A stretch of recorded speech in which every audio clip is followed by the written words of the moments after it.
Hey guys, today I'm going to talk to you about the new movie coming to America. It hits Amazon Prime Video tomorrow on the 5th, March 5th. And you guys, if you loved the first one, you are in for a treat with this one.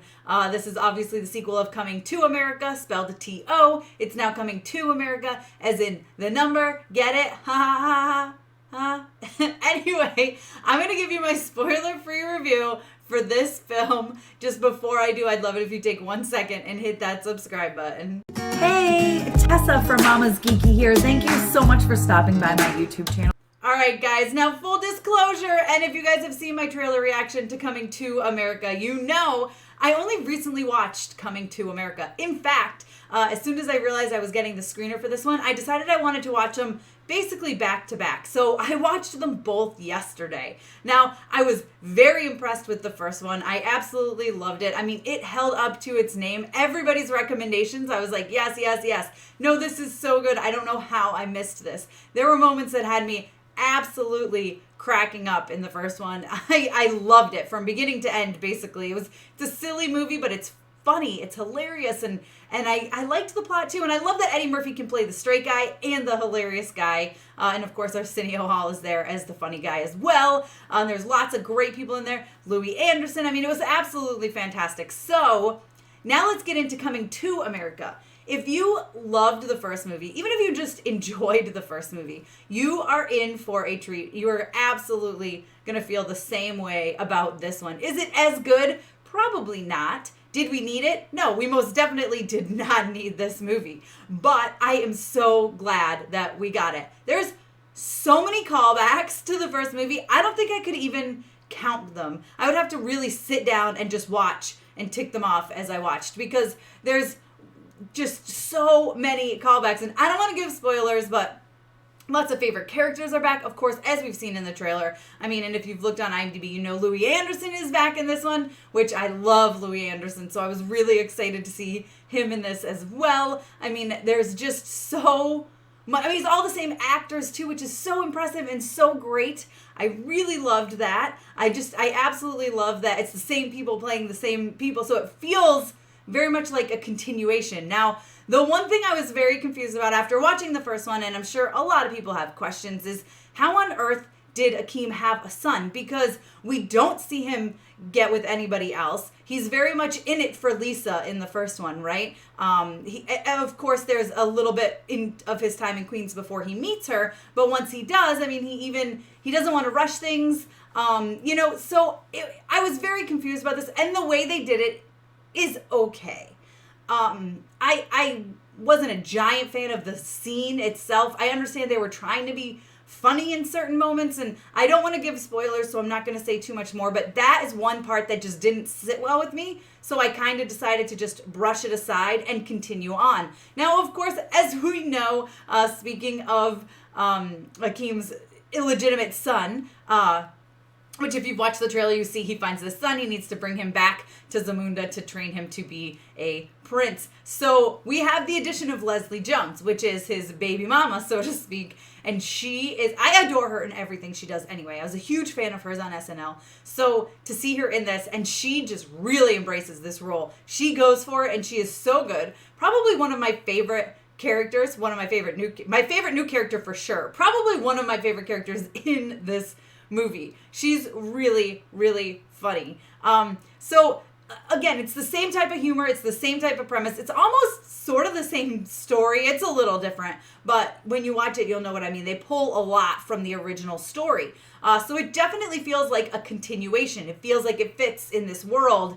It makes sense. Everything about it makes sense. You know, you're not left scratching your head wondering things, except that one part I talked about earlier. I don't want to get too much more into it, and it's like, okay, I get it. But at the same time, I'm like, Now, because of that, the story it's a little bit predictable. I had most of it figured out. There's one thing I thought was going to happen, and it never did. Fine with that. Totally fine with that. Actually prefer it that way. So I'm glad they didn't go that route.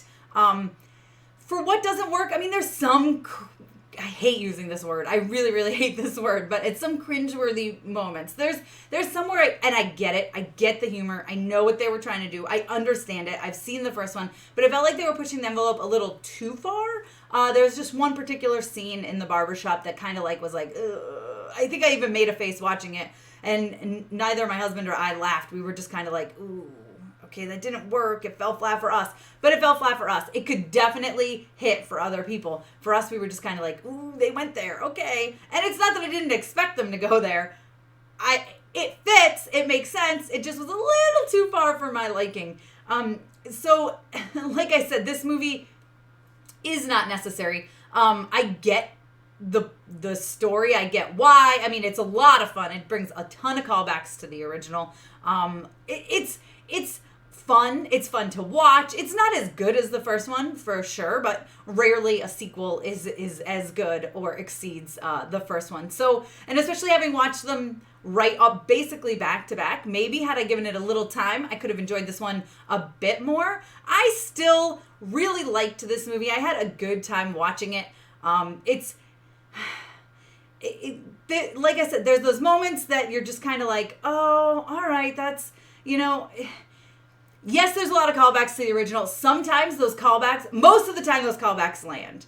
I'm trying to figure out a nice way to say this. Sometimes the callbacks are like, yeah, we've already seen this, if that makes sense. So they're not as funny as the first one. It still makes you chuckle, still made me chuckle like, ha, like from the first one. But it's not as good and it doesn't hit as well as the first one, if that makes sense. Now, because we were spending a lot of time in Zamunda, we get a lot more of those awesome like dance sequences, which I was really excited about. If you remember in the first one, the introduction of his supposed to be bride comes in and they do this dance number. We get a lot more of that, and I really enjoyed those. Some of those scenes were my favorite. There's one that had me like bopping, and I was like, yeah, this is awesome. I was sitting, don't mind me, I'm not a good dancer, but that was me on the couch, so I really enjoyed that.